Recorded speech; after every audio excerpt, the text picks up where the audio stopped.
Hey, it's Ray with Sober Without God, and today I want to talk about how I became and stayed religious. On Mondays, I talk about sobriety issues, and on Thursdays, I talk about being religious and my story about deconversion. And if you're suffering from religious trauma, I can encourage you to check out recoveringfromreligion.org, where they are experts on helping you with religious trauma. I tell stories based on my own viewpoint, and I am not an expert on religious trauma, so I encourage you to check them out, and there will be a link below. But I want to talk about my own religious experience and why I stayed religious for as long as I did. I did not turn away from religion until about 2 years ago when I became an atheist. And of course, an atheist is a person who says they are not convinced that there is enough evidence to believe in God. We do not say that we absolutely do not believe in God. We just say there's not enough evidence to convince us there is a God. But I became religious. I was born into a religious family, like most people in the Bible Belt, and was raised in a good Christian home, fundamentalist Baptist, and I was saved at the age of 5. And I was raised in that kind of home and never knew anything different. And walked down the aisle when I was 5 with tears in my eyes. I got saved at a Billy Graham crusade. I remember there was an evangelist at the front in this big coliseum. And I remember telling my mom at the end of the crusade, I just felt like there was something wrong. And after the crusade, I kept telling her something's wrong. And she was like, you need Jesus in your life. And we ran into a friend after the crusade was over, and in a Kroger parking lot, they led me through the sinner's prayer, and I asked Jesus in my heart at the tender age of 5. And not too long after that, I walked down the aisle and I told the whole church. I was baptized there at the age of 5 years old. And I was a good boy after that because I had Jesus in my heart and led down the path of the straight and narrow, had my own Bible, memorized the books of the Bible, did Bible drills, did the whole thing, went to youth group. I was an outstanding little boy in church, dressed nice, looked good, looked the part. I was on all the little youth councils and was scared to death. I was going to offend God all the time. I went to an undergrad Southern Baptist school, went to seminary, became a pastor, which obviously I don't do anymore. and but I remember a very Christian upbringing, and there were times I upset my parents and they thought I wasn't being very Christian-like. But then there were times I also remember after those moments getting on my knees and praying to God and asking him to forgive me for all my religious backsliding. And of course, in the Baptist church, there are things called revivals. And at revival time, it's when you're supposed to get right with God again. And I would find myself getting right with God again. I also remember out of nowhere, this is a side note, you may or may not remember back in the 80s, if you're that old, but we had the group called God of Rock. And the God of Rock series traveled through and were telling us about how rock and roll music is from the devil. And they played all these horrible clips from all these groups that no one had ever heard of. And they all had backward masking and how rock and roll music is evil. I also grew up in the age when we watched all the tribulation movies, and Thief in the Night was the big one. And we had to watch movies about the rapture and how we were all going to get taken at any moment, and that Jesus was coming back at any moment to take his children away. And if you weren't saved, then you were going to get left behind because everyone else was going to get taken away magically into the sky at any time, because Hal Lindsey, the great prophet, the great teacher of the rapture, who wrote the Left Behind series, told us and has been telling us since 1960 that the church is going to get raptured at any moment. That's right, at any moment, that we are all going to be taken away, and all the Christians are going to be gone, and all the sinners who don't know Jesus are going to be left behind to go through the 7-year tribulation period. Well, I have news for you.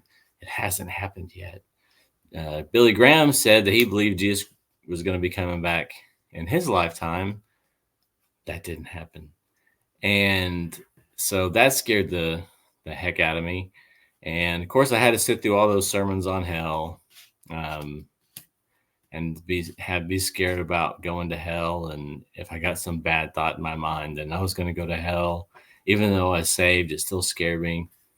Why I stayed religious? I stayed in undergraduate school and learned all about God and learned all about Christ. And a couple times I also almost went on mission trips. I did go on a mission trip to Salt Lake City, and that was entertaining because we got to knock on doors of the Mormons, even though they'd spent all those years knocking on our doors. And I thought it was just fair that we got to knock on their doors.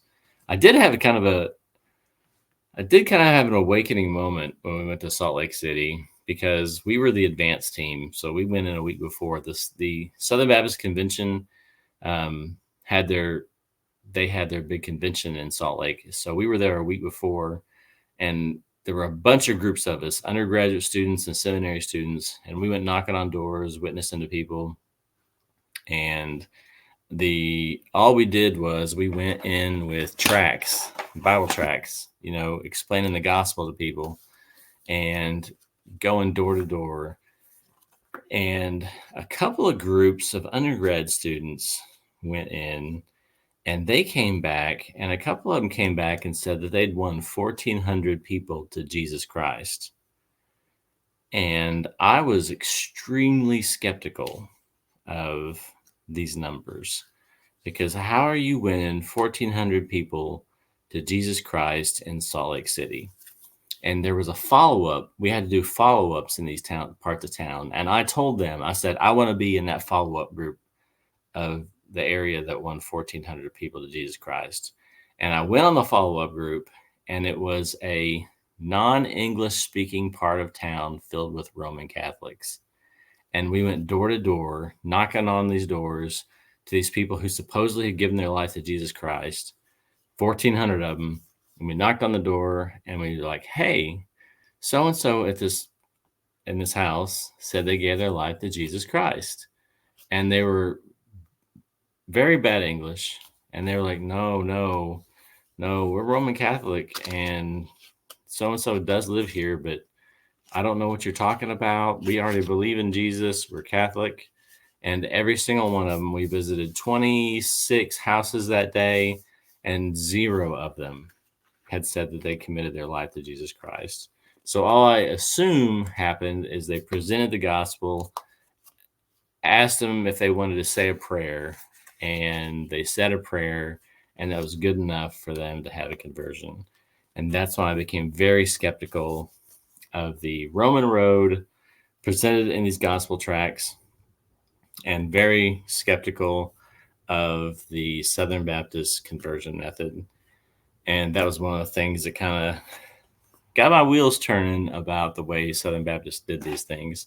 I also took a bunch of seminary classes that started deconstructing my faith, and I talk about it in one of my videos, how seminary made me an atheist, that you can look up on my channel, and start talking about biblical criticism and different passages in the Bible that were problematic. And all these passages were contradictory. And even there's contradictions within each of the Gospels, and how in the Pentateuch that they're written by different authors, and how all these different things keep cropping up. And I had a professor one time tell me, he said, now I know how this passage sounds, and I know that even though it says here that Moses, they're talking about the burial of Moses in this book, but we want to go ahead and tell our people that Moses wrote it, because we want to give them confidence that Moses wrote these books. And I was like, what are we doing? So seminary was quite an experience, but I stayed a Christian. And I stayed believing because I part of me still wanted to believe. And I got to the point where I wanted to still believe because you have this structure that you've built from the time you were 5 years old and you believed in the gospel of Jesus Christ, and you've built this entire skyscraper based on this experience that you had when you were five.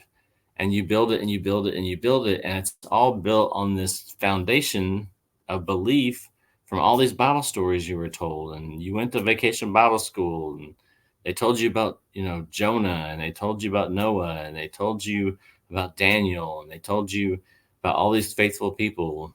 And as you get older, you begin to see kind of the flaws in the structure, but you keep on building on this faulty foundation that you keep building up and up. And as you get to the top, you start to see that some of this stuff is faulty.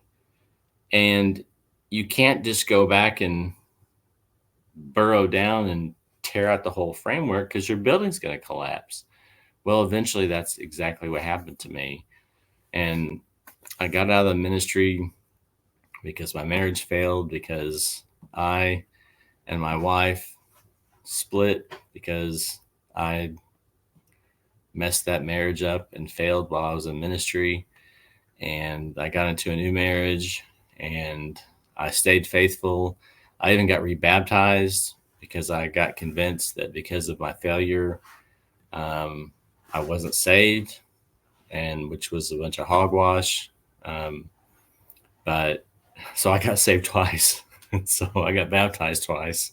So I was ultra redeemed. And I began to study the Bible. And of course, I was drinking during this entire time. And I stopped drinking, and I started looking into the Bible, and I started reading it for myself. And I had stayed religious, I stayed believing, and I started finally sitting down and saying, okay, I'm going to crack this book open, and I'm going to find out whether I really believe it or not. And if it's true, if the Bible's true, then this stuff is true.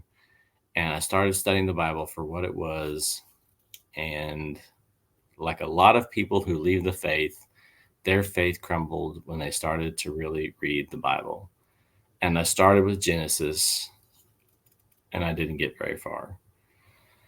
So that's why I became religious, is because I was raised in a Christian home and was indoctrinated at a young age. And I kind of put it this way, when you grow up, you're raised to believe in Santa and the Tooth Fairy and the Easter Bunny, and you're told all these fantastical stories about those things. And then you're also told about these fantastical stories about Noah's Ark and a talking donkey and about Adam and Eve, and these stories that are just otherworldly. Like they sound like fairy tales. But at some point, your parents, by the way, spoiler alert, they pull you aside and they say, Santa's not real, the Easter Bunny's not real, and the Tooth Fairy is not real. But at no point does someone pull you aside and say, hey, that story about a guy who got a bunch of animals on an ark and God flooded the world, or the story about a guy and a lady in a garden with a talking snake, well, that wasn't true. They don't ever tell you that. They don't say, well, that part's not true either. Or they don't ever say, hey, at some point you need to start thinking for yourself. And that part might not be true either. They just let you keep on believing that stuff. And either you continue to keep believing that, or at some point in your adult life, you take a critical look at it and you reject it, or you keep believing it. And so I rejected it. And that's where my story ended. And that's where I am today. And I'm a better free thinker for it. So that's how I became and stayed religious, and then finally deconverted. So I hope that helps you if you're on a journey of deconversion, or if you're kind of stuck in your beliefs right now. And I hope you have an absolutely lovely day. See you next time.